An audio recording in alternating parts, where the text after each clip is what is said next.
कहा है कि यूं भी तो हम जीते थे, पर जीने वाली कोई बात न थी, मुस्कुराती कोई सुबह न थी, हंसती हुई कोई रात न थी। कहने का तात्पर्य ये नहीं कि जीवन के अंदर दुख ही दुख थे और परेशानियां थी, जिंदगी से परेशान थे, इसीलिए गुरु की ओर मुड़ गए। कहने का तात्पर्य ये नहीं कि जो वास्तविक सुख था वो तो पहले पता ही नहीं था। संत के आने के बाद ही पता लग पाता है कि वास्तविक सुख है कहाँ और उसे प्राप्त कैसे किया जाता है। संत के आने के बाद ही जीवन की वो घटनाएं जो पहले शायद हमारे आंखों के आगे से होकर गुजर जाया करती थी, जिन्हें हम बहुत ही साधारणतः ले लेते थे, उनसे जो प्रेरणा प्राप्त होती है उसको शायद समझ ही नहीं पाते थे। इतने ही धार्मिक ग्रंथों को पहले भी पढ़ते थे, सुनते थे, लेकिन उनके आध्यात्मिक अर्थों से अपरिचित थे। लेकिन जिस वक्त संत का संग प्राप्त किया, जीवन के अंदर सद्गुरु आए, उनकी कृपा से धार्मिक ग्रंथों के वास्तविक अर्थों का पता लगा।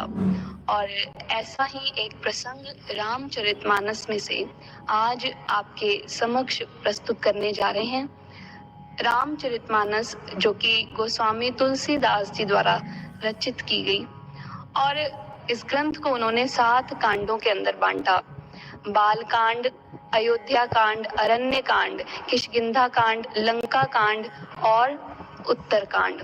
जिस वक्त उन्होंने रामचरितमानस लिखी, उनका मकसद केवल भगवान राम के जीवन की कहानी को हम सबके आगे प्रस्तुत करना नहीं था।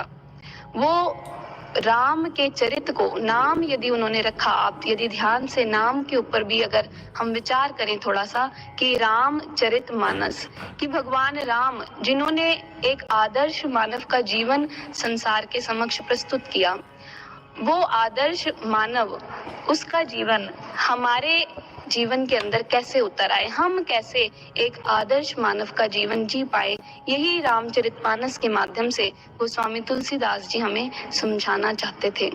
लेकिन यदि हम किसी आदर्श को अपने जीवन के अंदर अपनाना चाहते हैं, तो सबसे पहले उसके लिए जरूरी है ये जानना कि वो आदर्श है क्या। यदि हम राम के चरित्र को अपने जीवन के अंदर उतारना चाहते हैं, तो उसके लिए हमें ये जानना होगा कि भगवान राम कौन थे, तभी तो हम उनके बताए हुए रास्ते पर चल पाएंगे।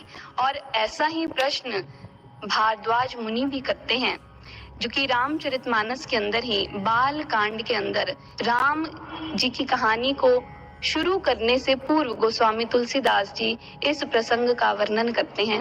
और वर्णन करते हुए बताते हैं कि एक बार भरी मकर नहाए, सब मुनीस आश्मन सिधाए, जाग वल्क मुनि परम विवेकी, भारद्वाज राखे पद टेकी। कहते हैं कि एक बार की बात है कि भारद्वाज मुनि, जिनका आश्रम प्रयाग में था, जहाँ पर अनेकों ही संत महापुरुष नित्य प्रति आते रहते थे, सत्संग प्रवचन जहाँ पर हमेशा ही चलते रहते थे, एक बार ऐसा ही समागम वहाँ पर हुआ। और उस समागम के संपन्न होने के बाद जब सब महात्मा गण, सब मुनि लोग वहाँ से जाने लगे, तो जो भारद्वाज मुनि थे, उन्होंने उन सभी साधु महात्माओं में से याज्ञवल्क्य मुनि को रोका और उनसे बड़ी ही करुणापूर्ण, बड़ी ही प्रेम पूर्ण निवेदन किया कि हे प्रभु, आप कुछ समय और हमारे आश्रम पर विराजे, आप कुछ समय और अपनी कृपा का लाभ हमें प्राप्त होने दें। और यदि उन्होंने ऐसा कहा, उसके पीछे एक विशेष कारण था, जिसको गोस्वामी तुलसीदास जी आगे कहते हैं कि किस कारण से भारद्वाज मुनि याज्ञवल्क्य मुनि को रोकते हैं, कुछ दिन और अपने साथ रुकने के लिए कहते हैं। वो बताते हैं, कहते कि भारद्वाज मुनि कहते हैं कि नाथ एक संशय बर मोरे, करगत वेद तत्व सब तोरे, कहत लागत मोहे भयलाजा, जो न कहूँ बढ़होत अकाजा। भारद्वाज मुनि याज्ञवल्क्य मुनि से कहते हैं कि हे मुनिवर, मेरे मन में एक बड़ा भारी संशय है, मेरे मन में बड़ी दुविधा है, जिसका निवारण मैं आपसे प्राप्त करना चाहता हूँ। लेकिन ऐसा कहते हुए, उस संशय को आपके सामने प्रस्तुत करते हुए मेरे मन में बड़ा ही संकोच हो रहा है और उस संकोच के वो दो कारण बताते हैं। पहला कारण उन्होंने बताया कि मुझे बहुत भय लग रहा है। भय क्यों? भय इस डर से कि कहीं आप ये ना सोचें कि कहीं ये मेरी परीक्षा तो नहीं ले रहा। आप देखें कि अक्सर एक आम इंसान में, जिस वक्त हम भी, एक साधारण व्यक्ति भी संतों महापुरुषों की शरण में जाते हैं, किसी संत समागम में हम पहुंचते हैं, हमारे मन में भी अक्सर ये विचार आता है कि संतों महापुरुषों से तो कोई प्रश्न पूछना ही नहीं चाहिए। वो जो हमें सुनाते हैं बस हमें सुनना चाहिए, उनके विचारों को ग्रहण करना चाहिए, लेकिन उनसे कुछ पूछना नहीं चाहिए। लेकिन थोड़ा सा इस बात के ऊपर विचार करें कि ये हमने जो धारणा बनाई है कि संतों से प्रश्न करना ही नहीं चाहिए, हम देखेंगे कि इस धारणा का कोई आधार नहीं है। यहाँ तक कि ये आप धार्मिक ग्रंथों की ओर एक दृष्टि डालें तो अनेकों ही धार्मिक ग्रंथों के अंदर ऐसा प्रसंग आता है जिसके अंदर शिष्यों ने अपने मुनियों से, ऋषिवर से, संतों से प्रश्न किए।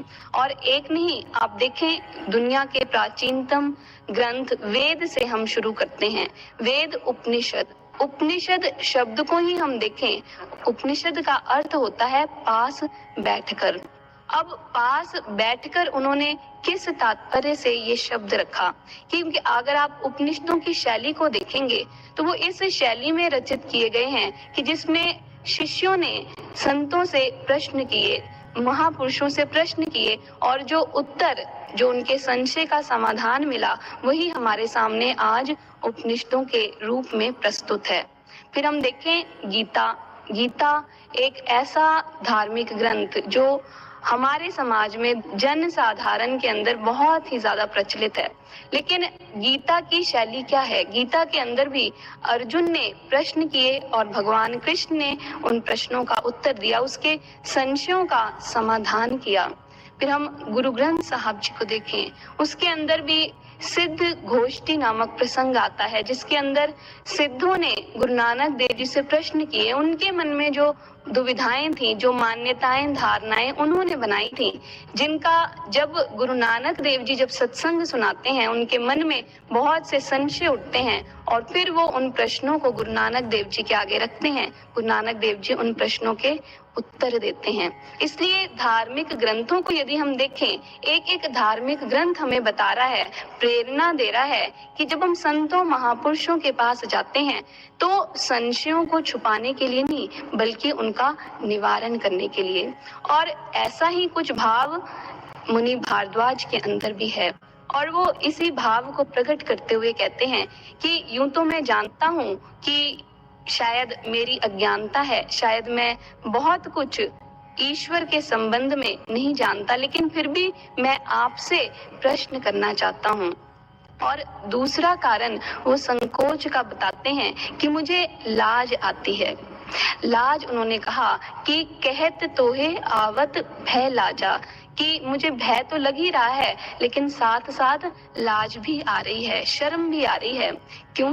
क्योंकि मैं ये सोचता हूँ कि कहीं आपके मन में ये विचार ना आए कि ये मुनि जो इतने समय से संतों के समागम में रहते हैं, जिनका निवास स्थान ही प्रयाग के अंदर है, तो इतने समय से ईश्वर की महिमा चर्चा सुनने के बावजूद भी अभी भी इनके मन में परमात्मा के प्रति इतने सारे प्रश्न हैं, मन में दुविधाएं हैं।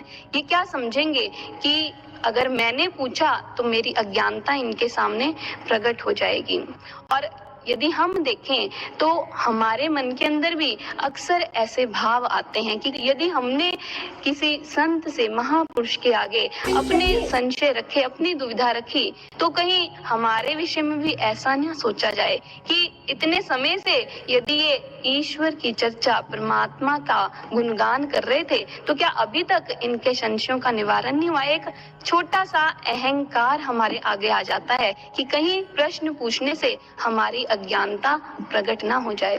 हालांकि ये सारे भाव भारद्वाज मुनि के अंदर भी थे, लेकिन फिर भी वो एक बात और कहते हैं कि मुनिवर, मैं ये सब कुछ जानता हूँ, अपनी अज्ञानता से अवगत हूँ, आपकी महानता से अवगत हूँ, लेकिन फिर भी मुझे एक बात की जानकारी और भी है। और वो क्या? कि मैंने ये सुना है, मैंने ये समझा है, अपने जीवन के अंदर जाना है कि यदि हम आध्यात्म के बारे में कुछ जानना चाहते हैं तो वो हम गुरु के सामने जब तक अपने संशयों को रखेंगे नहीं, तब तक हमारे वो संशय समाप्त नहीं हो सकते। हम आध्यात्मिकता की गहराई में उतर नहीं सकते। और यदि कोई गुरु से ही अपने प्रश्नों को छुपाता है तो फिर उसका मन भी कभी निर्मल नहीं हो सकता, उसके संशय भी कभी समाप्त नहीं हो सकते। इसीलिए इन सब बातों पर विचार करके मैं आपसे प्रश्न करता हूँ, मैं आपसे कुछ जानना चाहता हूँ। अब यहाँ पर हम एक और बात पर विचार करते हैं कि आश्रम के अंदर इतने ही संत महापुरुष थे, कोई एक दो नहीं, अनेकों ही समागम वहां पर हुआ करते थे। लेकिन उन सभी ऋषियों मुनियों में से भारद्वाज जी केवल याज्ञवल्क्य मुनि से उन्हीं के सामने अपने संशय को प्रस्तुत करते हैं। अब ये भी एक विचार करने की बात है कि इतने सारे संतों महापुरुषों में से उन्होंने याज्ञवल्क्य मुनि को ही क्यों चुना और किसी के सामने अपने संशय क्यों नहीं रखे। इसका भी उत्तर साथ साथ उन्होंने दिया। वो कहते करगत वेद तत्व सब तोरे। जब उन्होंने याज्ञवल्क्य मुनि को संबोधित किया उसके साथ ये शब्द जोड़े, ये व्याख्या जोड़ी, करगत वेद तत्व सब तोरे, कि हे मुनिवर आप तो सभी वेदों के सार को जानने वाले हैं, वेदों का सार आपकी मुट्ठी के अंदर है।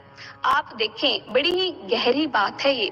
हम जिस वक्त आध्यात्म की ओर बढ़ते हैं, प्रभु को जानने की ओर बढ़ते हैं, हमारे जीवन के अंदर अनेकों ही संत आ सकते हैं, अनेकों ही हमें बताने वाले, समझाने वाले आ सकते हैं। लेकिन यहाँ पर गोस्वामी तुलसीदास जी हमें समझाना चाहते हैं, भारद्वाज मुनि हमें बताना चाहते हैं कि यदि हमारे मन में आध्यात्मिक प्रश्न है तो उसको केवल एक आध्यात्मिक पुरुष के द्वारा ही उसका समाधान किया जा सकता है। वरना कहते हैं कि संसार के अंदर गुरु तो बहुत ही हैं। एक इंसान के जीवन के अंदर बचपन से लेकर बुढ़ापे तक अनेकों ही ऐसे लोग आते हैं जो किसी न किसी संबंध में, किसी न किसी विषय में उनके गुरु कहलाए जा सकते हैं। जैसे हम देखें, एक माँ एक बच्चे का सबसे पहला गुरु है, क्योंकि वही उसे हाथ पकड़कर चलना सिखाती है, उसे बताती कैसे खाना है, कैसे पीना है, कैसे उठना है, कैसे बैठना है। एक पिता भी एक बच्चे का गुरु है, वो उसे समाज में रहना सिखाता है। वो बच्चा जब स्कूल जाता है, जब विद्या ग्रहण करता है, वहां पर भी उसके अनेकों ही शिक्षक होते हैं जो उसे किसी न किसी विषय के बारे में जानकारी देते हैं। अपने कार्य व्यवहारों में हमें ऐसे कितने लोग मिल जाते हैं जिनकी सलाह से हम अपने जीवन के अंदर लाभ प्राप्त करते हैं, वो भी उस विषय के संबंध में हमारे गुरु हैं। लेकिन जब हम आध्यात्म की बात करते हैं, कहते हैं ये सब लोग जिनसे हमें पूरा जीवन कुछ न कुछ सीखने को मिलता है, कहते हैं ये सब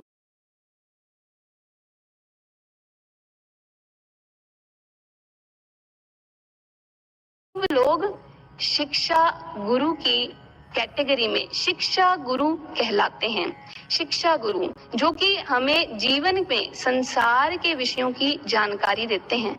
लेकिन एक संत, एक गुरु दीक्षा गुरु कहलाते हैं, जो कि आध्यात्म के विषय में हमारे गुरु हैं, जिनके विषय में धार्मिक ग्रंथ कहते हैं कि जिस वक्त एक इंसान अपनी आध्यात्मिक जिज्ञासा को शांत करना चाहता है, ईश्वर के बारे में जानना चाहता है, तो उसे किसी शिक्षा गुरु की नहीं, उसे एक दीक्षा गुरु की आवश्यकता है, जिसको कि उन्होंने बताया, संबोधित भी किया कि करगत वेद तत्व सब तोरे, कि जो धार्मिक ग्रंथों का, जो धर्म का सार है, जो तत्व है, उस ईश्वर को अपने भीतर जान लेना, उस परमात्मा को अपने भीतर देख लेना, प्राप्त कर लेना।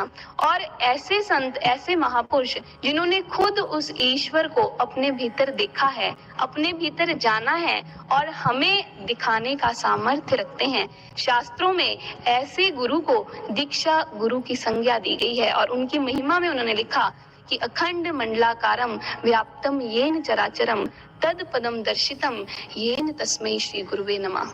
हर किसी को उन्होंने नमस्कार नहीं किया। बहुत गहराई की बात है। कहते हैं खंड मंडलाकारम व्याप्तम येन चराचरम, वो ईश्वर, वो परमात्मा जो सृष्टि के कण कण में व्याप्त है, जिसकी महिमा से ये सारा संसार गुंजायमान हो रहा है। कहते हैं कि वही ईश्वर, वही परमात्मा जो हमारे घट के अंदर प्रकट कर दे, दिखा दे, तत्पदम दर्शितम, हमें दिखा दे अंतर में कि ये ईश्वर है, ये परमात्मा है, ऐसे गुरु को नमस्कार है, नमस्कार है। ये जो दीक्षा गुरु होते हैं, आप देखें बहुत साधारण सा एग्जाम्पल है, अर्जुन का उदाहरण हमारे सामने आता है, क्योंकि ये भी हम अपने अनुभव के आधार पर धार्मिक ग्रंथों, इतिहास की ओर यदि देखें तो हम जान पाएंगे कि केवल शिक्षा गुरु से ही जीवन की पूर्णता को प्राप्त नहीं किया जा सकता। एक इंसान के जीवन के अंदर दीक्षा गुरु का एक बहुत बड़ा महत्व है, जिसके बिना उसका जीवन अधूरा रह जाता है। हम देखें अर्जुन के जीवन के अंदर बहुत से शिक्षा गुरु थे, द्रोणाचार्य जी, कृपाचार्य जी, भीष्म पितामह, जिनसे उन्होंने जीवन के अलग अलग विषयों में शिक्षा ग्रहण की थी।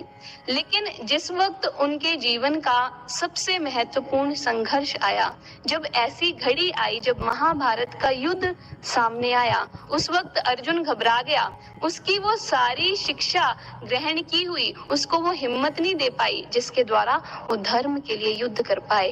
लेकिन जिस वक्त उसके जीवन में दीक्षा गुरु आए, भगवान कृष्ण आए, जब भगवान कृष्ण ने उसी अर्जुन को, उसी निर्बल, असहाय और बड़े ही हिम्मत हार चुके हुए अर्जुन को जिस वक्त दीक्षा दी, जिस वक्त अपने घट के अंदर अपने असली स्वरूप को, उस ज्योति प्रकाश रूप को दिखाया, उस वक्त अर्जुन के अंदर उस दीक्षा को ग्रहण करने के बाद अपने कर्तव्य की ओर बढ़ने की हिम्मत आई। वो जान पाया, वो समझ पाया कि जीवन के अंदर क्या कर्तव्य है, क्या अकर्तव्य है, और फिर उसने धर्म के लिए युद्ध किया और विजय भी प्राप्त की, एक दीक्षा गुरु के प्राप्त होने के बाद ही।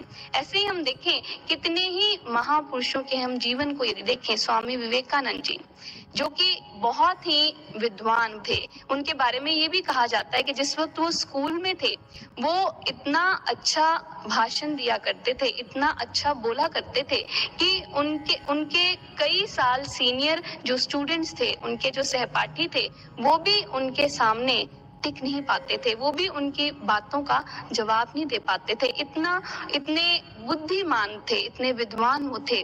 लेकिन इतनी बुद्धिमता होने के बावजूद, इतने सारे शिक्षा गुरुओं के पास उनका सानिध्य को प्राप्त करने के बावजूद भी स्वामी विवेकानंद के जीवन में एक दीक्षा गुरु की खोज थी। उन्होंने जब धार्मिक ग्रंथों का अध्ययन किया, उन्हें पता लगा कि जीवन के अंदर जब तक ऐसे संत नहीं आ गए, जब तक ऐसे महापुरुष नहीं आ गए जो ईश्वर को हमारे अंदर में प्रकट कर दे, हमारे अंतर में दिखा दे, तब तक जीवन अधूरा है। क्योंकि उसके बिना जीवन का जो लक्ष्य, जो ईश्वर की प्राप्ति, परमात्मा की